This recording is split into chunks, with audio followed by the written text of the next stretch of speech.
District. Tonight, primetime takes on waste in the bloated school bureaucracy.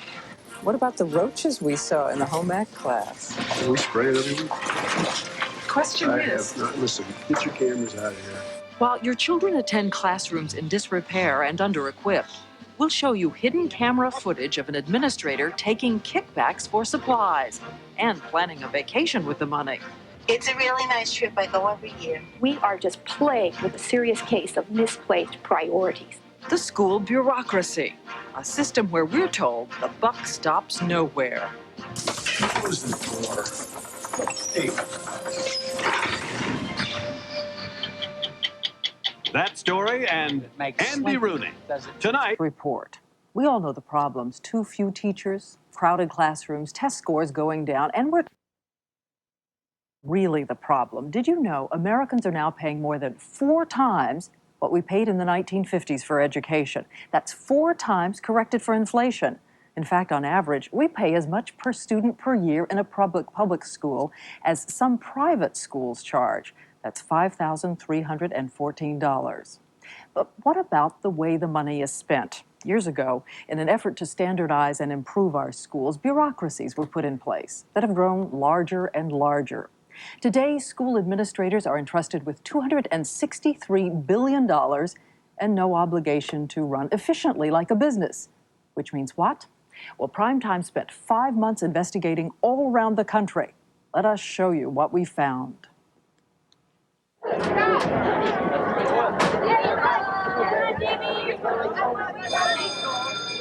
Another school day begins, and across America, tens of thousands of children file into overcrowded classrooms.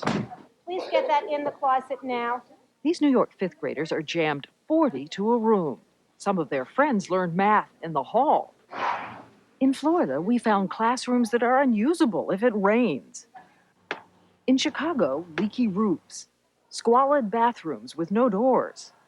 And a study shows all around the country, almost 20% of public schools don't even have adequate heat. The districts are also cutting back on tutoring, music classes, field trips, all the things we used to have. Maybe that's because back in 1950, 2/3 of all the money budgeted for education was actually spent in the classroom on instruction. But by 1992, less than 1/2 made it there, in part because the percentage of the budget for administration doubled. And we found that these school bureaucracies often not only waste money, but actually make it harder for the teachers and students on the front lines.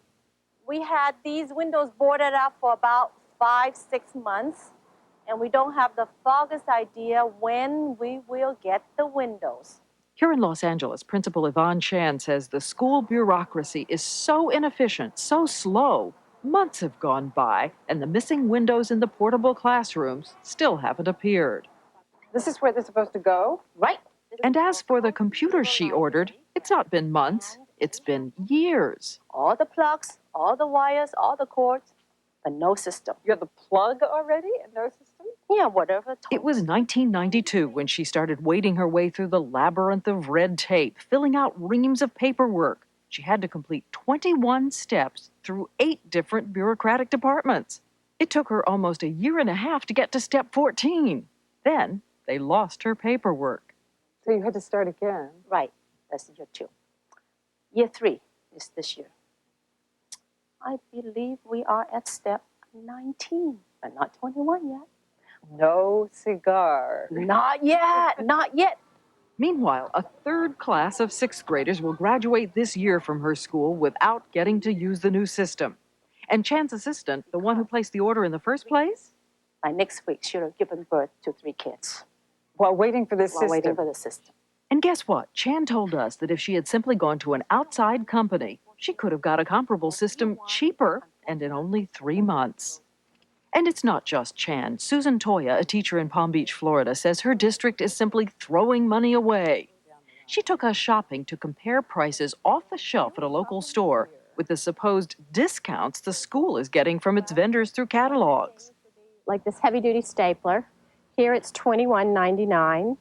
And if I use the catalog they ask us to use, even with the discount, it's $29.97. So with the discount? With the discount. And you could just come right here and pick it up. It wouldn't And I take you get it that long. right that day, or they could deliver it to school the next day. And how long would it take if you went through the system? Weeks to even months. To get a more expensive version of the same thing. If you multiply that difference times 7,400 teachers, the taxpayers are gouged to the tune of over $59,000 on staplers alone. The same is true of Post-it notes and pencil sharpeners. Does anybody ever point out to them that they're costing the taxpayers more money this way? Well, we have, but then we're just told that we're supposed to be teaching the students. All around the country, teachers told us they were driven crazy by the rules and red tape. In Palm Beach, these teachers complain they have to fill out a form before they can send a kid to the principal. Take a look at the bureaucraties. Was the behavior verbal assault, or was it disrespectful language, or maybe profanity, inappropriate language? This elementary teacher said he had to document a student's unruly behavior for 6 weeks before anything could be done. And in the meantime, I have, 20 some other students losing time out of their education because one kid is being disruptive. In Chicago, you can't tell what time it is at this school. You only have 1 more minute. The clock's central system is broken and has been for years. They've tried to get someone from the district to fix it, but no one ever shows up. And in Dallas, to order these books, it took over 4 months just to fill out all the paperwork. 6 different signatures to get approval. In the end, the administration fees cost as much as the books, $65. Number one goal of every bureaucracy that exists, whether it's government or not, is to survive. This is John Sharp, the Texas controller, who says no wonder taxpayers resent being pressed for more and more money when it seems so much is being squandered.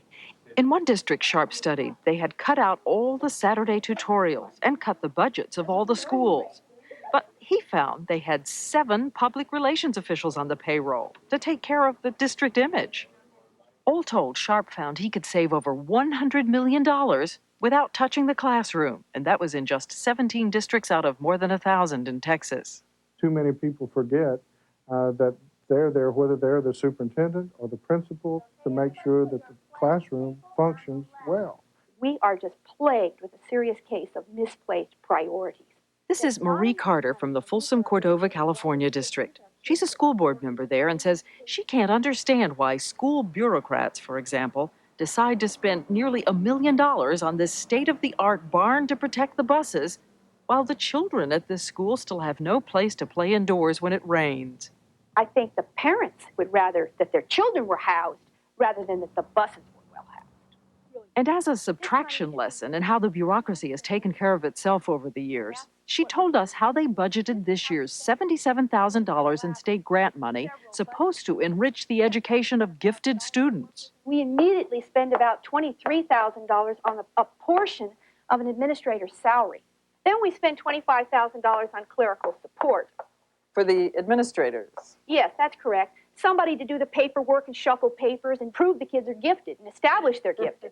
Then there's another $13,000 budgeted for the administrators' benefits, and another $10,000 for teacher training and supplies.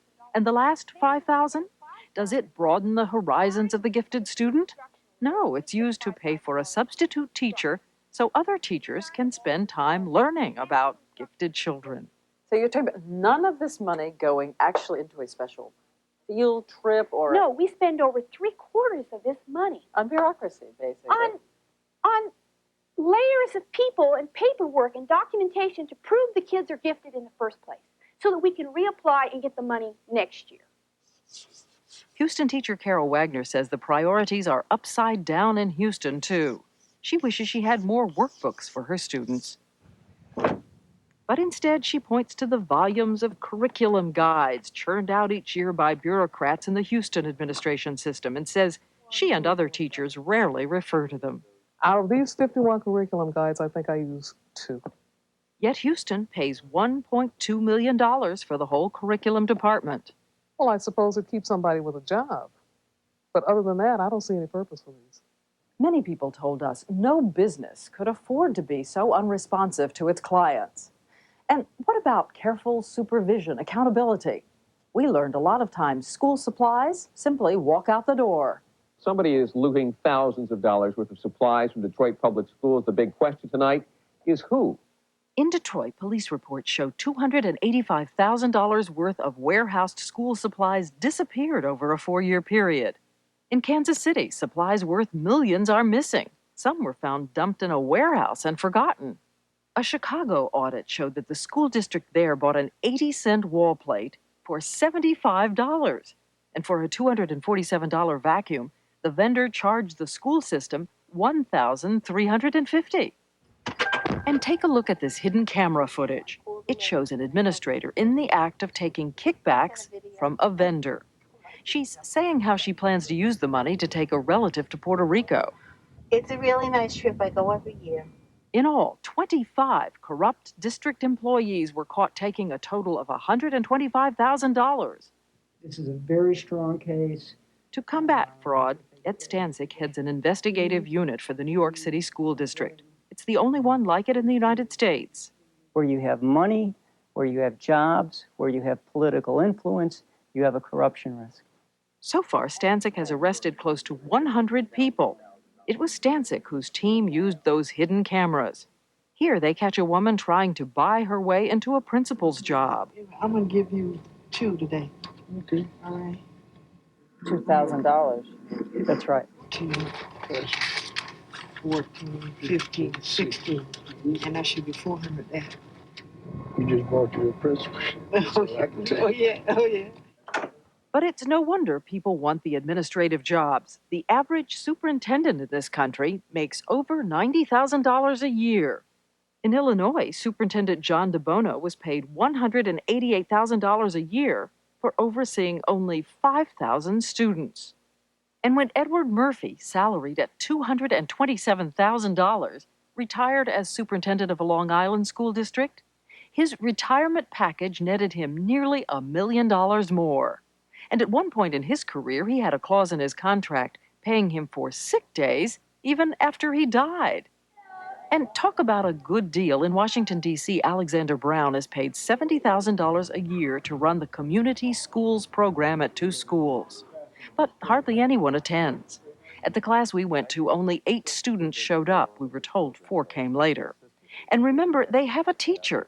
Brown just supervises. So we wondered, what does he really do all day?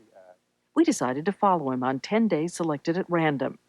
On Tuesdays and Thursdays, the days that his classes are held, he spent an average of about 7 hours at school. But on the other 3 days, he spent only about 2 to 4 hours, leaving early on 4 Fridays to go to the liquor store to meet with friends in the parking lot. Excuse me, Mr. Brown? That's where producer Stu Harris caught up with him. Brown told us his $70,000 a year job keeps him very busy. There are reports that have to be completed and submitted. Phones have to be answered. Reports that have to be completed. Programs that have to be planned. Brown told us he works about 8 hours a day, but we told him what we saw. Well, I don't know what your research shows or proves or whatever. I'm just telling you how it is. And look at what we found in Chicago. They spend $13 million a year on union firemen stationed in nearly every school, put in place years ago for the boilers. These were the people who shoveled coal into the boilers. But Chicago hasn't had a coal-fired boiler in over a generation. Inga Fricklin is a Chicago consultant on school spending. She says the bloated system makes it impossible to fix the problems. Chicago will end up with sometimes a school that's got buckets to catch the water coming through the roof.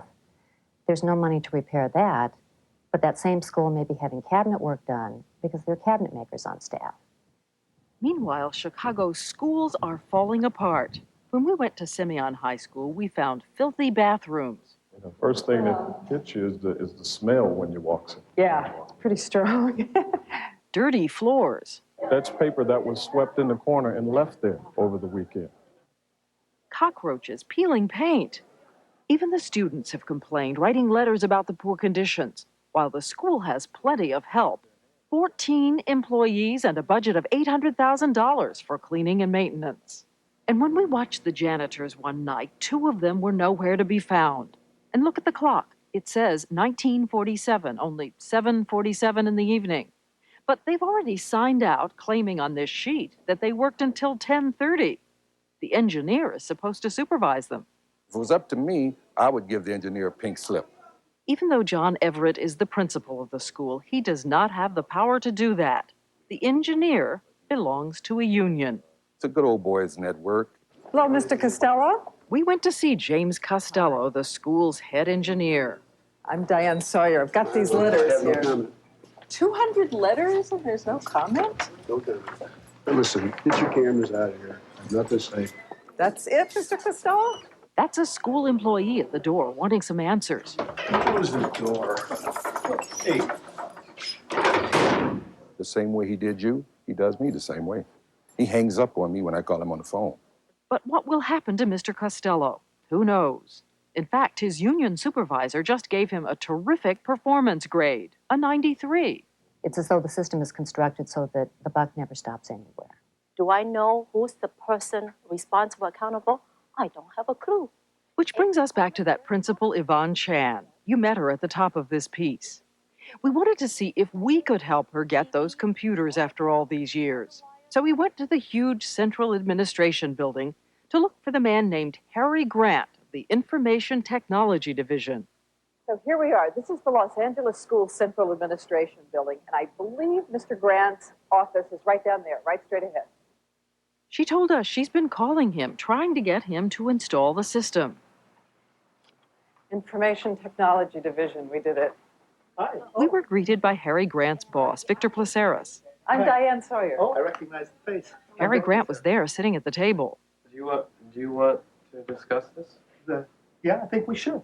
We asked them, why has it taken 3 years so far to install Chan's computer system? You have to understand that we take these schools, in order of, priority. No, but her point is, if we can't handle it, something else should be done. Can I finish, please?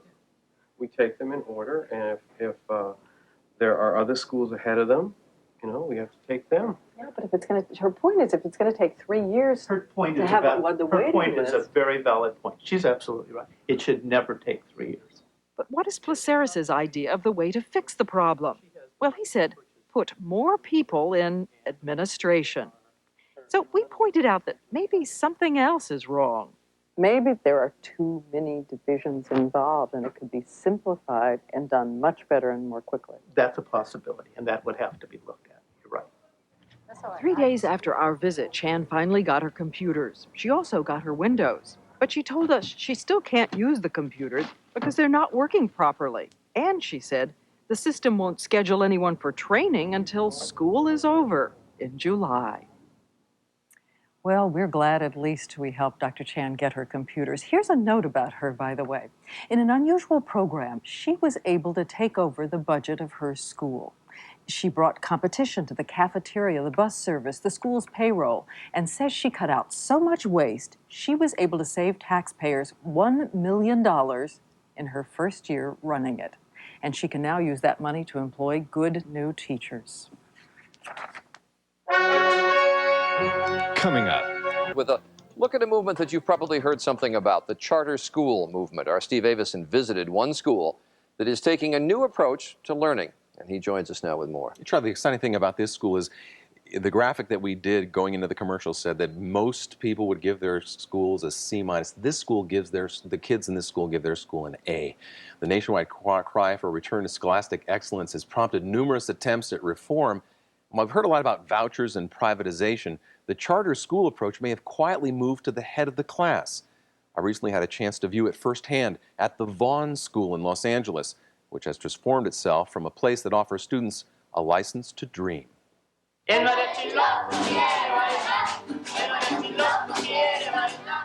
search for educational excellence has not been easy in Pacoima, California. In fact, a mile or so from the site of the Rodney King beating, just getting kids to attend school at all was a challenge. There were a lot of disrespect. You ever heard gunshot? Yeah, walk out there and take a look, so what's new, right? According to Principal Yvonne Chan, attendance was horrible, test scores were poor, and the bilingual needs of the school were rarely met.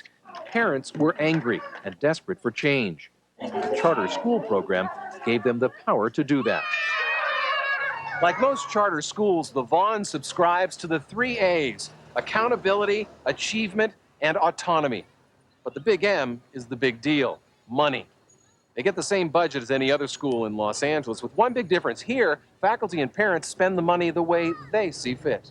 Let's go on down a little more. Take it down. By becoming a charter school, Vaughn agreed to maintain high academic standards. If they failed, the charter would be revoked. What they got was total control over a $4 million budget, the same per-student allocation the state provided before, but the new Vaughn School made those dollars really work. How long do you think you're going to take you to build this now? We're looking at about, if we start like tomorrow. we're looking at maybe a While many public schools wait years for repairs or improvements, the Vaughn School is building a state-of-the-art library with money they have saved. How did they do it? Easy. When kids miss school, the state holds back cash. So when Vaughn improved attendance 9%, from worst in the district to 99.6% attendance, it meant $315,000, not only for a new library, but for added programs like hands-on science. What do you use to breathe and not your mouth? It was the first time I've heard of an elementary school actually having a science lab. I've really been given the freedom here just to experiment with whatever I want to do. And that's the one thing, because at any other school, I would have to go by certain guidelines. The biggest cost reduction has come from parents. They provide essential services by volunteering 30 hours a year in the trenches. We're the boss here. Parents are the ones that actually kind of run the school behind the teacher, working with the teacher and the children. So you know what they're learning. 8 times 6. 48. To maintain charter status, you must reapply every 3 years, proving that students have improved achievement. But Principal Yvonne Chan is not waiting for this fall's approval process. Have you seen an orchestra leader stop? All the music got to keep going to get into a good piece. She has already added a full-time physical education instructor, is expanding the computer lab to offer training classes for parents to improve work skills, and was recently honored for her work by President Clinton. With a 300% increase in student test scores in just a short time, there is a lot to be proud of. And if you ask Yvonne Chan, the success begins and ends with the charter program. I believe in the teachers, I believe in the kids, I believe in the parents, and I don't believe in myself. That's it. I can look anybody right in the eye and I say, yes, we are the little school that could, and we're going to do it. The key thing here for charter schools, autonomy, local control. Parents, faculty, they get to decide what's important in their classroom. They had incredible turnover at the Vaughn School. They now have teachers who are dying to get into the school, and the teachers get a 12% increase in pay compared to other teachers in the Los Angeles School District. That's because the parents wanted to do that. 9% increase in attendance just doesn't come out of the blue. It's because kids want to go. Hard work and commitment. All right, Steve, thanks very much. The charter schools.